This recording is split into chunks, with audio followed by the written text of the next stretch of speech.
Hi everyone, welcome back. So in this video, we're going to do another DC analysis of a common emitter transistor amplifier shown here on the left. Okay, so this particular one is very similar to an earlier one I did called CE2.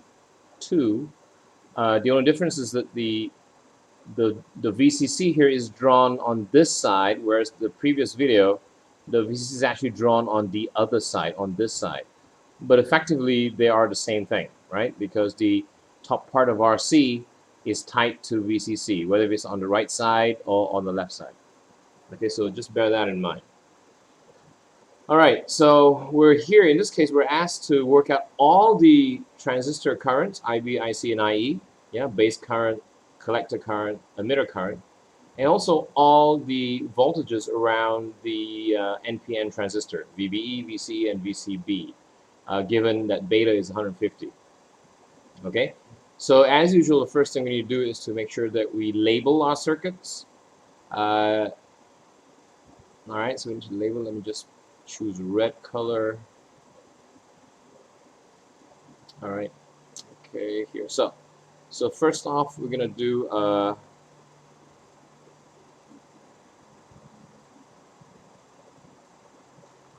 sorry, this is the wrong direction. All right, so we're gonna have a current flowing in to the base. That's gonna be our IB. A current that flows out of the NPN transistor. That's our IE, and finally a current that goes down here. That's basically IC, the collector current. Okay. And as usual, we're going to label the voltages. So we have obviously VCC is pointing up, right? So that's VCC pointing up. Okay, so let me just make it a little bit thicker. All right, and then you have now. So you have IC going down, which means the positive voltage of VRC will be pointing up. All right, and similarly for IB, since IB is moving from left to right, that means the positive VRB is defined as like that. All right, and VVB is just simply pointing up. All right, so that's VVB. So now, and okay, a few others. We have this. So we have VBE. So VBE is pointing that way. All right, so that's VBE. All right. VCE is pointing this way. That's VCE. That's up. And then VCB, well, this transistor is assumed to be in forward active mode. So which means the collector side is going to be at a higher potential than the base in order to ensure that the collector base junction is reverse biased. So therefore, VCB is going to be positive that way. All right, so that's VCB. All right, so now we have all the voltages. So as usual, let's just form some equations using KVL. So we have this loop here. We also have this loop over here. All right. So first, let's figure out the left loop. All right. So left loop equation. So the left loop equation is going to be in terms of VBB is going to be equal to VRB plus VBE. All right. So that's VBB over here. All right, is equal to VRB, that's this voltage across RB, plus VBE, that's the voltage across VBE. Okay. So we know all the values of, well, we know the values of VBB and VBE, so we can straight away say that VRB is equal to VBB minus VBE, right? That's just equal to 5 volts. That's 5 volts minus 0.7 volts. So that's equal to 4.3 volts. All right. Okay, we also know VRB can also be found by Ohm's law. So VRB, V equals IR, I being IB, and R being the 10 kilo ohm. All right. So we can also work out what IB is. So let's do that. So we know that VRB can be defined by Ohm's law. V equals IR, I being IB times RB. All right. So we can therefore write IB is equal to VRB divided by RB. Okay, which is 4.3 volts. We calculated earlier. Divided by RB, which is 10 kilo ohm. All right. Okay. So that's going to work out to be 430 microamps. All right. So that's IB. Okay, so now we know what IB is. So that's one of the answers done. We also know that there's a relationship between IB and IC, and that's basically beta. So we can therefore work out what IC is. All right, so IC, we can write IC is equal to, based on the beta equation, is simply beta times IB. All right, which means it's equal to 150 times 430 microamps.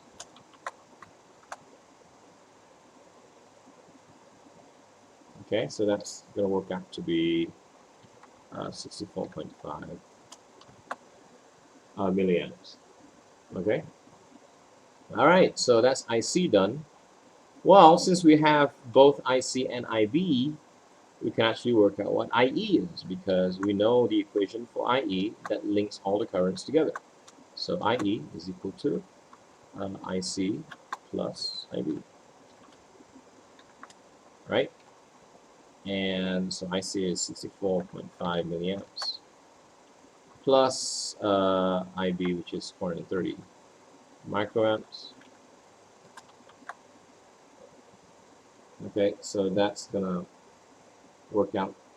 All right, so let's work that out. So that's 64.5 milli, so 3 plus 430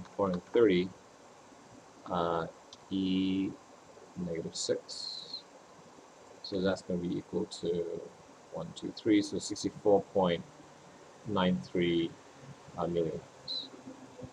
All right, so 64.93 milliamps. All right, so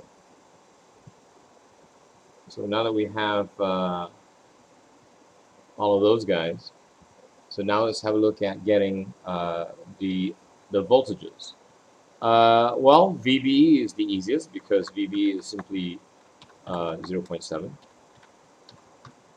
All right, so that's done.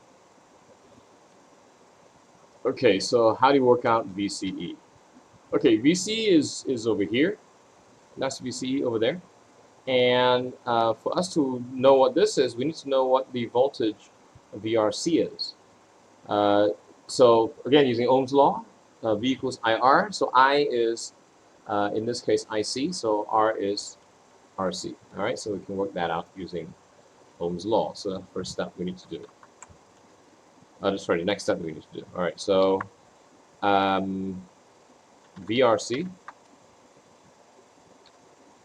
is equal to IC times RC.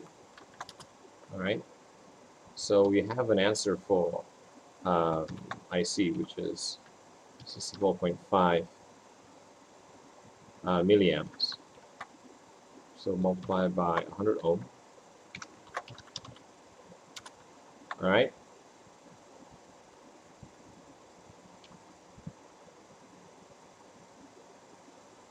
Okay, so that's going to be, okay, so 64.5.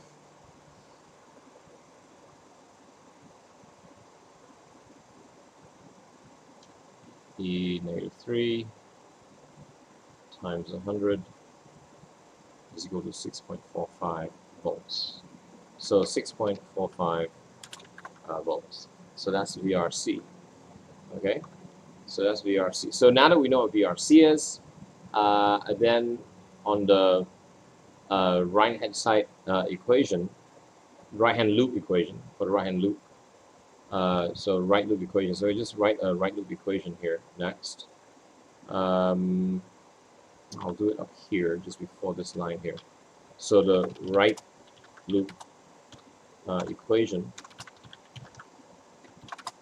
is going to be equal to VCC, again using KVL. So VC is simply VCE plus VRC. Okay?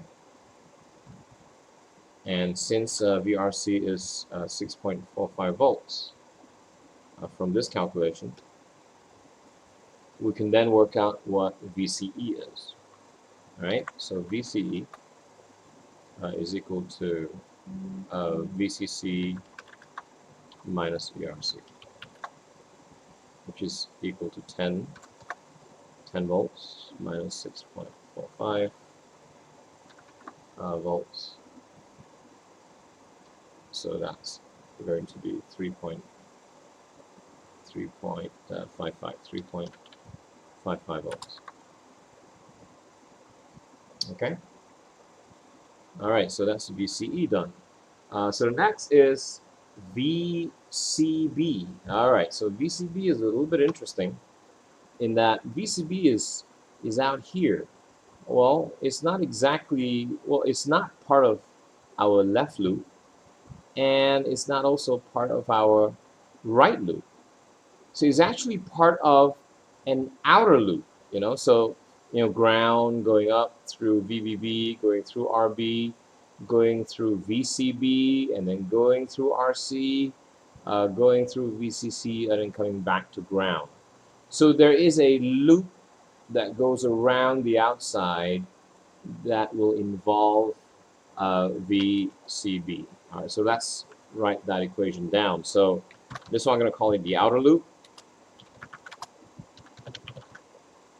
All right, so the outer loop equation. Okay, so we need to be aware of the direction of the voltages that we're trying to add up together, right? So if you notice, VBB is in the same direction as VCB. So VB is in the same direction as VCB, and is also in the same direction as VRC. But it's the opposite direction to VRB and VCC. So our equation in terms of just simply summing all around the loop is going to be VBB minus VRB. So I'm just going component by component in a clockwise manner. So VBB minus VRB, and then plus VCB, and then plus again VRC, and then minus VCC. All of that has to equal to 0. All right, 0 volts. This is KVL. Okay. All right. So based on this equation, what are the only unknowns? Actually, we know what. Obviously, we know what VBB is. We know what VRB is from here. That's VRB. VCB is what we're trying to look for. VRC we know already. And VCC, of course, is 10 volts. So the only thing left is just working out what VCB is. All right, let's do that. So VCB is simply equal to, all right, so I'm going to just put everything to the right-hand side. So that's one at a time. So negative VBB plus VRB minus VRC and plus VCC. All right. So all of this is going to be equal to, well, negative VBB is negative 5. So it's going to be negative 5 plus VRB, which is 4.3, minus VRC, which is 6.45, and then plus VCC, which is 10. All right. So combine all that. So you get -5, -5, right? Plus 4.3 minus 6.45 plus 10 is equal to 2.85 volts. All right. So 2.85 volts, and we're done. So we have all the values that are asked for. We know all the current values, we know all the voltage values of Q1. All right, so that's that. So I'll see you guys in the next video.